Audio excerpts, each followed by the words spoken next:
यो, तो क्या कभी तुमने सोचा है डेथ नोट और अटैक ऑन टाइटन जैसे मास्टरपीस भी किसी कंट्री में बैन हो सकते? नहीं सोचा ना, मैंने भी नहीं सोचा था। और एक ऐसा भी एनिमे है जो वर्ल्ड की मोस्ट ऑफ द कंट्रीज में बैन है, नहीं पता था ना ये भी। तो चलो आज की वीडियो में जानते हैं top 10 forbidden anime in several countries के बारे में। सो 10th पे आता है पैरासाइट। पैरासाइट में जो ट्रांसफॉर्मेशन है और कुछ सीन्स है जो देखने में अच्छे नहीं लगते, उनको देख के बहुत अजीब सी फील आती है, इसीलिए इसे चाइना में बैन कर दिया गया है। और 9th पे आता है टोक्यो गहोल, जो चाइना और रशिया में बैन है क्योंकि इसमें एक्सट्रीम वायलेंस दिखाया गया है। और चाइना में कुछ टीनेजर्स ने अपनी स्किन में एम्ब्रॉयडरी सिलना चालू कर दिया था जोजो से इंस्पायर होने के बाद, और चाइना में ये एम्ब्रॉयडरी सिलना एक ट्रेंड बनते जा रहा था। सो इसीलिए चाइना और रशिया दोनों ने टोक्यो गहोल का शो और मांगा दोनों बैन कर दिया है। तो नेक्स्ट पे आता है हाई स्कूल DxD, और तुमको तो पता ही होगा ये क्यों बैन हुआ होगा, पता ही है ना। तो जिनको नहीं पता उनको बता दो कि इस एनिमे में एंजल और डेविल की थीम के साथ ये दो चीजें भी दिखाई गई थी, इसीलिए इस एनिमे को न्यूजीलैंड में बैन कर दिया गया है। और हाई स्कूल DxD के बाद वैसा ही एक एनिमे एल्फिन लीड,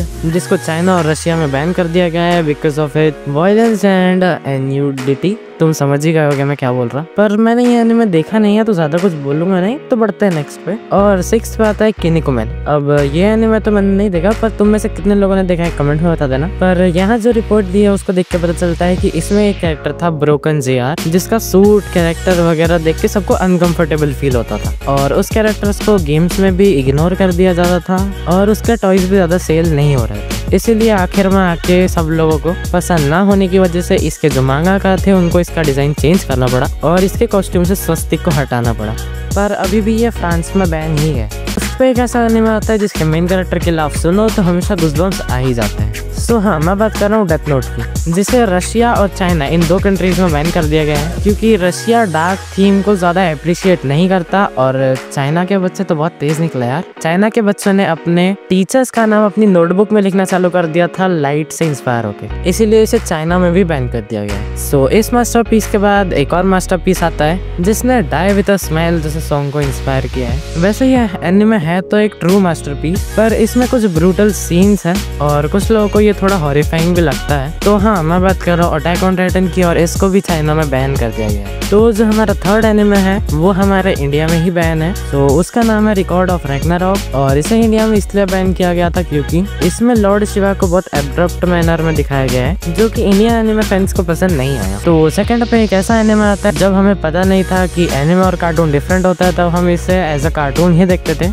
और इसे देखते देखते तो हमारा पूरा बचपन गया है। हमारी एज बड़ी हो गई पर इसके मेन कैरेक्टर की एज 1 साल भी नहीं बढ़ी। सो हाँ, मैं बात कर रहा हूँ पोकेमॉन की, जो सऊदी अरेबिया में बैन है because according to them Pokemon anime and game as a form of gambling that is illegal in Saudi Arabia. भाई पोकेमॉन तो अभी बीच में ही बैन हो गया था, मतलब पोकेमॉन नहीं हुआ था, बस उसमें ऐश का जो एपिसोड है वो आने बैन हो गए थे। पर बहुत मजा आती थी भाई पोकेमॉन देखने में। टीवी पे सब हमारे घर के सब लोग बैठ जाते थे पोकेमॉन देखने, क्योंकि ये सबको अच्छा लगता था देखना। बहुत दुख हुआ ये सुन के कि पोकेमॉन भी कहीं बैन हो सकता, पर अब क्या ही कर सकते हैं। तो फर्स्ट और लास्ट हमारा जो एनिमे है वो है शूजो सुबाकी, या उसी का नाम मिडोरी है, जो वर्ल्ड वाइड हर जगह बैन, हर जगह, because of its dark depressing story line and brutality. ये एनिमे 1992 में एनिमेट होना चालू हुआ था, इसलिए इस एनिमे का फ्रेम रेट बहुत कम है, और उस हिसाब से ये एनिमे बहुत टेरिफाइंग लगता है। इनफैक्ट कुछ लोग ट्रॉमेटाइज हो गए थे इस एनिमे को देख के, तो तुमको नहीं देखना है क्योंकि कुछ लोगों के लिए ये नाइटमेयर बन गया था, और लोगों ने इसकी टेप्स जलाना चालू कर दी थी। और इसी के साथ इस एनिमे में ये सारी चीजें भी है, और वो जो सीन्स है ना वो बहुत रियल फील होते हैं। सो इसीलिए मत देखना है। नहीं मतलब नहीं, इल्ले साउथ से नहीं हुआ, लेकिन मेरे को ये एक वर्ड पता है, इल्ले मतलब नहीं होता है। तो हाँ, आज की वीडियो यहीं तक थी। कैसी लगी वीडियो कमेंट्स में बता देना।